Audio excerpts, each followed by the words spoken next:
সুপ্রিয় মৎস্যচাষী ভাই বন্ধুরা, সকলের সুস্থ কামনা করেই আবারও আজকে এক নতুন ভিডিও নিয়ে হাজির হলাম। নতুন এবং পুরাতন চাষি ভাইদেরকে সালাম জানিয়ে শুরু করছি আজকে নতুন ভিডিও। আসসালামু আলাইকুম প্রিয় মৎস্যচাষী ভাই বন্ধুরা, আজকের ভিডিওতে সম্পূর্ণ এবং A to Z আলোচনা করে থাকবো মাগুর মাছ সম্পর্কে। পাশে থেকে পুরো ভিডিওটি লক্ষ্য করে দেখবেন। সম্মানিত ভিউয়ার্স, হাইব্রিড মাগুর মাছ একটি লাভজনক মাছ, এটি আমরা সকলে জেনে থাকি। যেমন এই মাছটি চাষ করতে হলে কোনো প্রকার ফিড খাবারের প্রয়োজন হয় না এবং কোনো প্রকার পরিশ্রমও করতে হয় না। যেমন বাংলা মাছ চাষ করতে হলে যে পরিমাণে কষ্ট, পরিশ্রম এবং ফিড খাবার খাওয়াতে হয়, সেটি এই মাগুর মাছটি ভিন্ন হিসাব। এই হাইব্রিড বা বিদেশি জাতের মাগুর মাছটি আপনি খুব সহজ উপায়ে চাষ করতে পারবেন।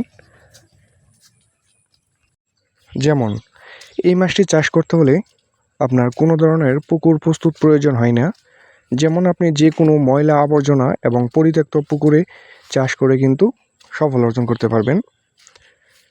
আপনার ময়লা আবর্জনা, ছোটো এবং বড় জলাশয়ে কিন্তু এটি চাষ করে ব্যাপক পরিমাণে লাভবান হতে পারবেন। এই মাছটি মাত্র 3 মাস চাষবাস করলেই কিন্তু বাজার উপযুক্ত হয়ে উঠবে এবং এককটার ওজন হয়ে থাকবে 1 কেজি প্লাস। সম্মানিত ভিউয়ার্স, যাদের গরুর খামার, মুরগির খামার এবং হাঁসের খামার রয়েছে, তারা কিন্তু এটি খুব সহজ উপায়ে কিন্তু চাষবাস করতে পারবেন। যেমন মুরগির লিটার, গরুর লিটার এবং হাঁসের লিটার এবং মরা মুরগি, মুরগির নাড়ি বড়ি এবং পান্তা ভাত, পচা পান্তা খাবার দিয়ে কিন্তু এই মাছটিকে খাদ্য হিসাবে আপনি দিতে পারবেন। এবং যাদের হোটেল রয়েছে, যাদের বাসায় এবং হোটেলের যে ওয়েস্ট খাবারগুলো রয়েছে, এই খাবারগুলো কিন্তু এই মাছটিকে খাদ্য হিসাবে দিতে পারবেন। ভিউয়ার্স, এই মাছটিকে চাষ করতে হলে আপনার কোনো ধরনের ফিডের প্রয়োজন হয় না। আপনি ময়লা আবর্জনা এবং আপনার বাসায় যে অতিরিক্ত খাবার রয়েছে, এই খাবারগুলো কিন্তু এই মাছটিকে খাদ্য হিসাবে দিতে পারবেন।